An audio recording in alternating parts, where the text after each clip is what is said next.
नमस्कार दोस्तों, आपका स्वागत है एग्जाम क्रैक SS1 में। इस क्लास में मैं आपको रीजनिंग के 10 इम्पोर्टेंट क्वेश्चन कराता हूं जो कि आपके एग्जाम के लिए बहुत ही महत्वपूर्ण होने वाले हैं। ये क्वेश्चन आपको पूरे में पूरे नंबर दिलाएंगे। बस आपको डेली हमारा 1 महीने तक एक सेट लगाना है और फिर आप किसी भी एग्जाम को दे के देख लीजिए, आपके पूरे में पूरे नंबर आएंगे। रीजनिंग में आपका एक भी नंबर नहीं कटेगा। चलिए शुरू करते हैं आज की क्लास।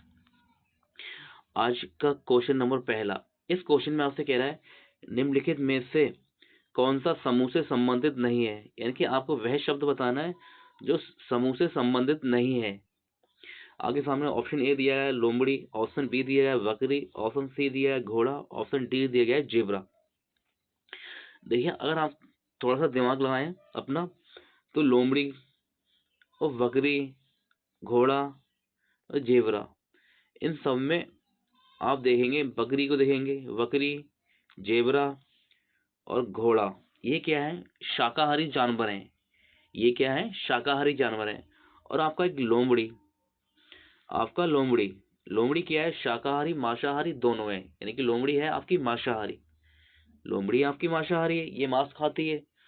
और ये आपकी बकरी, जेबरा और घोड़ा क्या खाते हैं? ये घास खाते हैं, यानी कि ये शुद्ध शाकाहारी है। और लोमड़ी क्या है? मांसाहारी। आपका अलग कौन सा हो जाएगा?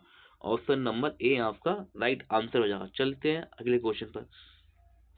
देखिए, इस क्वेश्चन में आपसे कह रहा है रूट न रूट लिखा जाता है, यानी कि आपको वह अंक चुनना है जिसके रूट लिखा जाता है। देखिए, इस तरह से आपसे कह रहा है इसके लिए यह कोड है और इसके लिए यह कोड है और इसके लिए यह कोड है, तो कौन से अंग द्वारा रूट लिखा जाएगा, यानी कि कौन से अंग द्वारा रूट लिखा जाएगा, यह आपको बताना है। देखिए, जब भी इस तरह का क्वेश्चन आपके सामने आए तो आपको यह देखना है कि जो रूट रूट का अंग पूछ रहा है हमें, किस अंग द्वारा रूट लिखा जाएगा, तो आपको ये देखना है रूट कहाँ का लिखा है। देखिए, रूट यहाँ लिखा है और रूट यहाँ लिखा है आपका, और कहीं रूट लिखा है और कहीं रूट नहीं लिखा है। तो आप देखिए, इसमें शब्द जो दिए गए, अंग दिए गए हैं, यानी कि 4 1 2 3, यानी कि इनमें से कोई भी एक अक्षर होगा। और फिर यहाँ क्या दिया गया? देखिए, यानी कि यहाँ ये अक्षर होगा। तो आपको क्या करना है? देखिए, यहाँ पर ये रूट है, देखिए ये रूट है और यहाँ ये अंग दिए गए हैं, ये दिए गए हैं। और ऑप्शन में देखें, इन 4 अंक में से ही आपका आंसर होगा, इन 4 में से ही आपका आंसर होगा। तो देखिए, आप ऑप्शन में देखिए, ऑप्शन बी में 5 दिया गया है, यानी कि 5 आपका आंसर नहीं होगा। 5 यहाँ दिया गया है लेकिन 5 आपका आंसर 100% नहीं होगा, क्योंकि 5 इसमें नहीं है। फिर देखिए 2, अब देखिए 2, जो आपका 2 दिया गया है, 2 यहाँ भी दिया गया है और 2 यहाँ भी दिया गया है, यहाँ 2 डबल दिया गया है। ठीक है, तो यहाँ इसमें देखिए आपको कौन सा अक्षर डबल आ रहा है, यानी कि ए आपका डबल आ रहा है, ए आपका डबल आ रहा है, तो यानी कि अब 2 भी आपका आंसर नहीं होगा। ठीक है, अब देख लीजिए आगे। अब 3, यहाँ तो आपका रूट दिया ही नहीं गया है और 3 आपका यहाँ आ गया, यानी कि 3 भी आपका आंसर नहीं होगा। आपका राइट आंसर हो जाएगा ऑप्शन नंबर ए 4। इस तरह से हमने ऑप्शन को काटते हुए बहुत ही आसानी से, बहुत ही कम टाइम में इस क्वेश्चन को कर लिया। अगर आपको मैं समझा रहा था इसलिए इस क्वेश्चन में टाइम लगा, अगर आप खुद से करेंगे तो आप मुश्किल से 2 सेकंड में इस क्वेश्चन को टिक करके आगे बढ़ जाएंगे और आपका आंसर कभी गलत नहीं होगा। इसी तरह से करिए। अब 4 कैसे होगा? देखिए 4 आपका, 4 देखिए कैसे आंसर होगा आपका। 4 आपका यहाँ दिया गया है, ठीक है, और 4 आपका यहाँ दिया गया है और 4 और कहीं नहीं दिया गया है। ठीक है, इसलिए आपका जो रूट का कोड होगा वो 4 होगा, क्योंकि रूट यहाँ है और रूट यहाँ है, इसलिए आपका राइट आंसर होगा ऑप्शन नंबर ए। जब भी एग्जाम में आपका इस तरह से सवाल आए, सबसे पहले आप ऑप्शन को काटना सीखिए, कौन सा नहीं बनेगा। ठीक है, चलते हैं अगले क्वेश्चन पर। इस क्वेश्चन में आपसे कह रहा है इसके लिए यह लिखा जाता है और इसके लिए कोड क्या होगा, आपको यह बताना है। अगर आपको ABCD का क्रम पता है, यानी कि A 1 पे आता है, B 2 पे आता है, C 3 नंबर पे आता है, D 4 पे आता है, जेड 26 पे आता है और वाई 25 पे आता है, और इस तरह से आपको क्रम पता है, तो इस क्वेश्चन को आप देखते कर सकते हैं। देखिए एल क्या है आपका, एल आता है आपका 12 पे, और ई आता है आपका 5 पर, और टी आता है आपका 20 पर। तो आपको देखिए सेम, बिल्कुल सेम सेम लिख दिया गया है, बिल्कुल सेम लिखा गया है, कोई चेंजिंग नहीं है। इसी तरह से आप डब्लू, डब्लू आपका आता है 23 पर, डब्लू आता है 23 पर, और आई, आई आता है आपको 9 पर, और एन आता है आपको 14 पर। अब आप देख लो 23 9 14 कौन से में लिखा है, 23 9 14, ऑप्शन नंबर ए आपका राइट हो जाएगा। इसलिए दोस्तों मैं आपसे कहता हूँ आपको एबीसीडी का क्रम याद कर लेना है। अगर आपने एबीसीडी का आपको क्रम याद नहीं हुआ तो आपका ध्यान रखना 1 से 2 नंबर आपकी रीजनिंग में कटना बिल्कुल तय है। इसलिए मैं आपसे आज ही कह रहा हूँ, आप रट्टा मारो कुछ भी करो, लेकिन एबीसीडी का क्रम आप आज ही से याद कर लो, ठीक है। आपको बहुत ही फायदा होगा, मैं गारंटी दे रहा हूँ इस बात की। आप देखते ही क्वेश्चन को हल कर सकते हैं अगर आपको एबीसीडी का क्रम पता है तो। चलते हैं अगले क्वेश्चन पर। देखिए आपसे कह रहा है उस पद का चयन करें जो तीसरे पद से उसी तरह संबंधित है जैसा दूसरा पद पहले सबसे संबंधित है। यानी क्वेश्चन आपसे कह रहा है इसका संबंध इसके साथ में है, ठीक है, तो इसका संबंध यहाँ होगा, यानी कि ये क्वेश्चन मार्क के स्थान पर क्या आएगा आपको यह बताना है, ठीक है, ये बताना है। अगर आप देखें क्वेश्चन को देखें तो ये पहला पी लिखा गया है, इसे हमने इस तरह से घुमाया उल्टी दिशा में, यानी कि बाएं घुमाया 90 डिग्री, 90 डिग्री हमने जब इसे बाएं घुमाया तो हमारा ये इस तरह से हो गया, यानी कि लेट गया। अगर हम इस एम को भी हम 90 डिग्री बाएं घुमाएंगे तो ये लेट जाएगा, यानी कि ये इस तरह से हो जाएगा, लेट के आएगा। तो इस तरह से कौन सा बनना है, ऑप्शन नंबर डी बनने है, ऑप्शन नंबर डी। अब दोस्तों एक तरीका और होता है, डी बनना है, ठीक है, आपने डी को टिक करा और आगे बढ़ जाएंगे, लेकिन आपका आंसर गलत हो जाएगा। क्यों, आप कहेंगे यार डी बनना है, मैंने डी को टिक करा, मेरा आंसर सही है, लेकिन एग्जामिनर आपका आंसर को यूं कर देगा गलत, आपका 1 नंबर कट, आपका 1 नंबर तो क्वेश्चन तो गलत होगा ही होगा, और आपका और नंबर भी कटेगा फिर। अब देखिए आप इस तरह से जब भी इस तरह के क्वेश्चन आए, कि ये रेलवे का एक तरीका है, ठीक है, रेलवे में तो इस तरह से हर क्वेश्चन अक्सर ऐसे ही पूछे जाते हैं। अब गलत कैसे होगा आपका, आपने डी को टिक करा और आपने यहाँ भी डी को टिक करा, ठीक है, आपका गलत कैसे होगा। देखिए जो डी दिया गया है वो डी कहाँ दिया गया है, ऑप्शन नंबर ए में डी दिया गया है, इसलिए आपका ये क्वेश्चन गलत हो गया।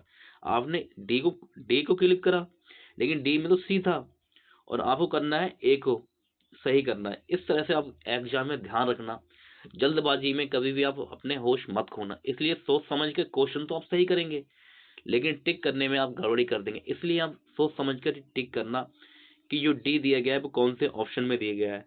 डी आपका ए में दिया गया है, यानी कि आपका आंसर होगा ऑप्शन नंबर ए। चलते हैं अगले क्वेश्चन पर। इस क्वेश्चन में आपसे कह रहा है क्वेश्चन मार्क के स्थान पर क्या आएगा, ठीक है।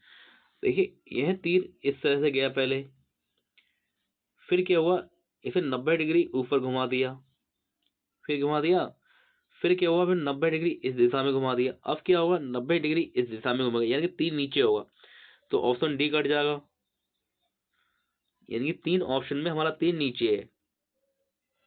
अब अगला और कुछ दिखना देखिए, तो आप देखेंगे पहले गोला खाली है, पहले गोला खाली है, फिर गोला क्या हुआ, गोले को डार्क कर दिया है, बिल्कुल काला कर दिया। अब गोला खाली है, अब गोला खाली है, तो अब गोला कैसा होगा, काला होगा, बिल्कुल बिल्कुल काला, यानी कि ऑप्शन नंबर बी का आपका कट जाएगा। अब आपके सामने ऑप्शन बचे 2, ए सी। अब देखिए आप यहाँ पर देखें ध्यान से, ध्यान से देखेंगे तो आपका ये यहाँ पर ही है, खाली गोला यहाँ है, और फिर आगे क्या करा, आपका भरा हुआ गोला नीचे आ गया, यानी कि भरा हुआ गोला उसके नीचे आ गया, खाली के नीचे आया, यानी कि ये घड़ी की दिशा में आगे बढ़ रहा है। इस हिसाब से आपका यहाँ पर ही है, तो खाली गोला कहाँ आएगा, काला गोला इसके ऊपर आएगा, यानी कि इस गोले के ऊपर आएगा।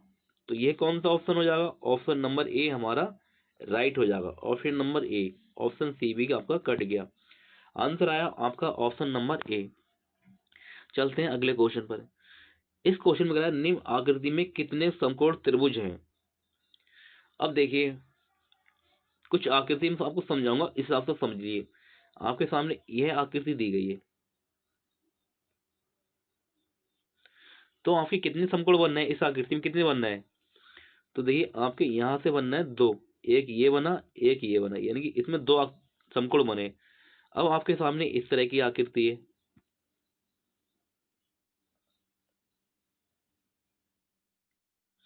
इसमें कितने समकोण बनेंगे?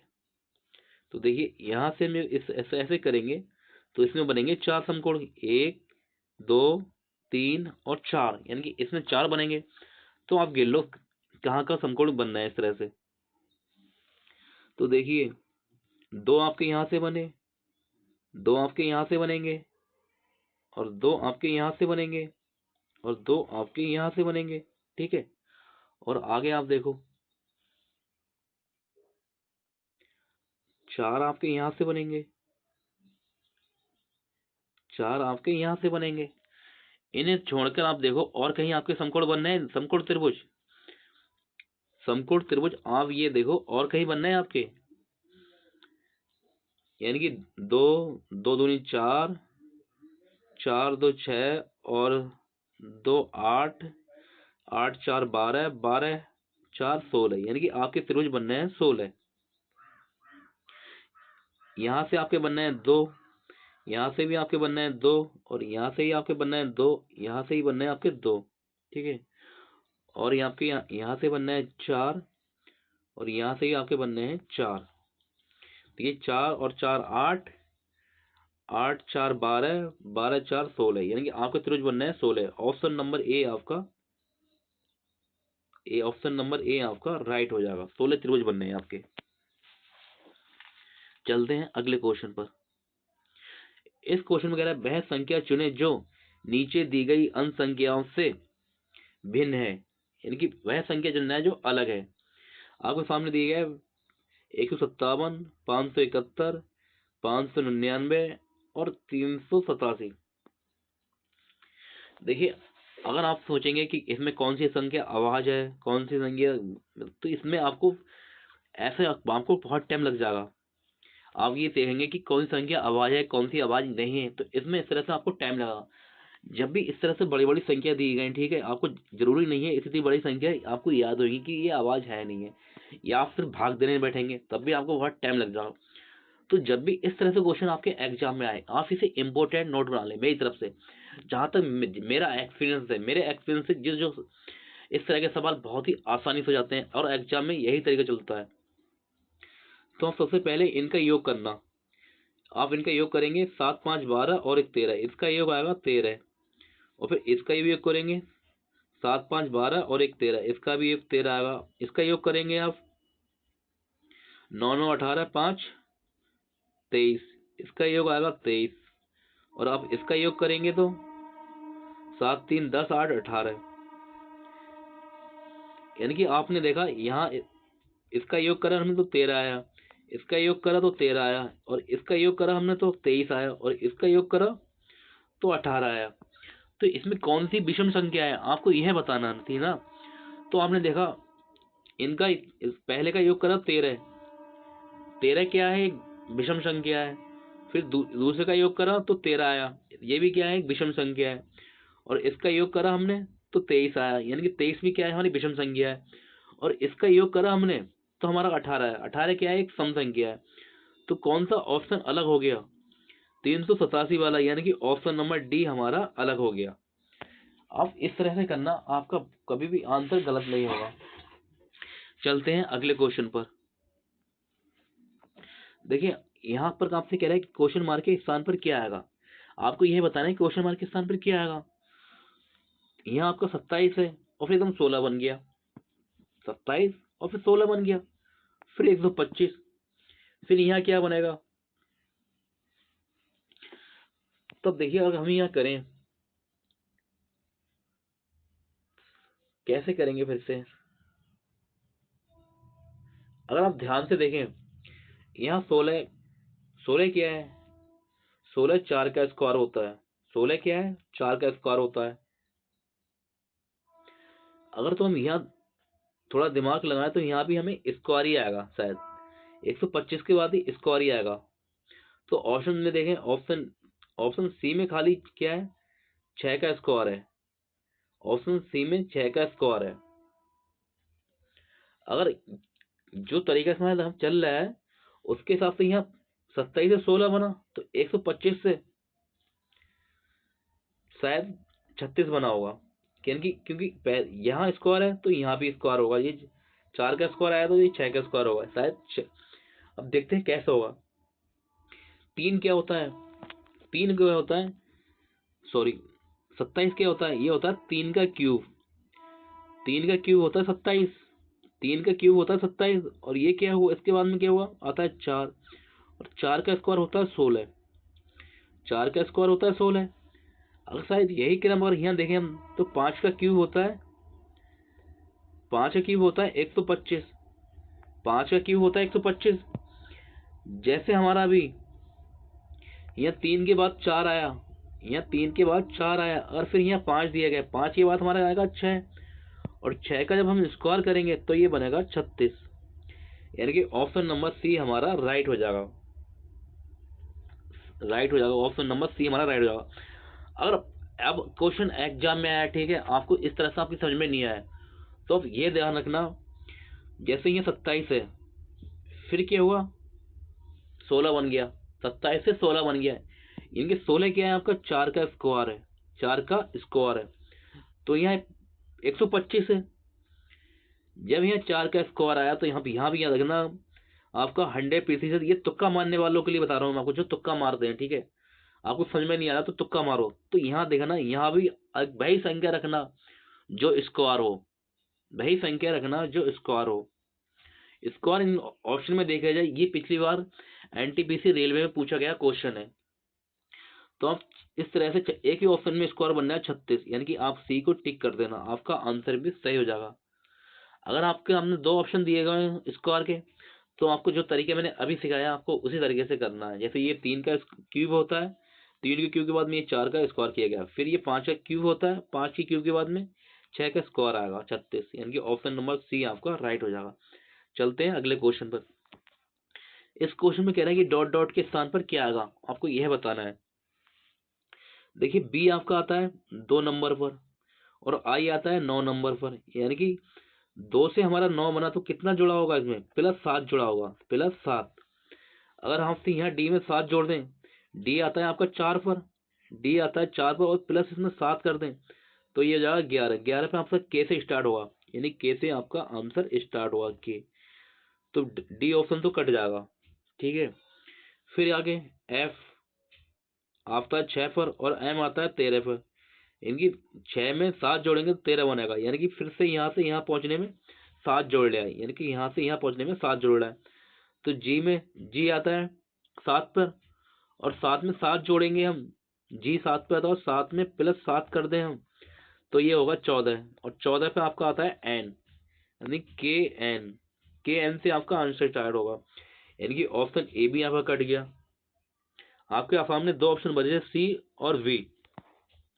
अब देखिए लास्ट में देख लीजिए, के आता है 11 पे, के 11 पे आता है, और आर आता है आपका 18 पे, यानी कि यहाँ भी आपका 7 जोड़ लिया है, के से आर तक पहुंचने में भी आपका 7 जोड़ लिया है, 7 जोड़ लिया है। तो हम पी आता है आपका 16 पे, पी आता है आपका 16 पे, और 16 में +7 करेंगे, 16 में आप 7 कर देंगे तो ये हो जाएगा 23, ये 23 हो जाएगा। 23 पे आता है आपका डब्लू, 23 पे आता है आपका डब्लू, यानी के and W, option number B आपका राइट हो जाएगा। चलते हैं अगले क्वेश्चन पर। ये आज का हमारा लास्ट क्वेश्चन है। आपसे कह रहे हैं, देखिए इसका संबंध हम इसके साथ में होता है, ठीक है, तो इसका संबंध यहाँ होगा, यानी कि आपसे क्वेश्चन कह रहा है कि क्वेश्चन मार्क के स्थान पर क्या आएगा, ये आपको बताना है। देखिए जिस प्रकार से जापान का राष्ट्रीय पक्षी क्या है, ग्रीन तीतर, जापान का राष्ट्रीय पक्षी क्या है, ग्रीन तीतर है, उसी हिसाब से भारत का राष्ट्रीय पक्षी क्या होगा। सबको पता है भाई क्या होगा, भारत का राष्ट्रीय पक्षी क्या है, हम भारतीय हैं, सबसे पहले हमें ये पता होना चाहिए हमारा राष्ट्रीय पक्षी क्या होगा। तो लास्ट बात, ये क्वेश्चन तो हमसे गलत होगा ही नहीं, भारत फिर भी लोग को पता नहीं होता कि कौन सा हमारा राष्ट्रीय पक्षी है, इसलिए ये नॉर्मल बातें हैं, ठीक है, ये तो हमें याद होना ही चाहिए। हमारा राष्ट्रीय पक्षी क्या है, मोर, हमारा राइट आंसर हो जाएगा ऑप्शन नंबर सी। आपको क्लास हमारी कैसी लगी कमेंट करके जरूर बताएं। अगर आप हमारे चैनल पर नए हैं तो हमारे चैनल को सब्सक्राइब करें, वीडियो को लाइक शेयर जरूर करें। मिलते हैं आपसे अगली वीडियो में, तब तक के लिए जय हिंद।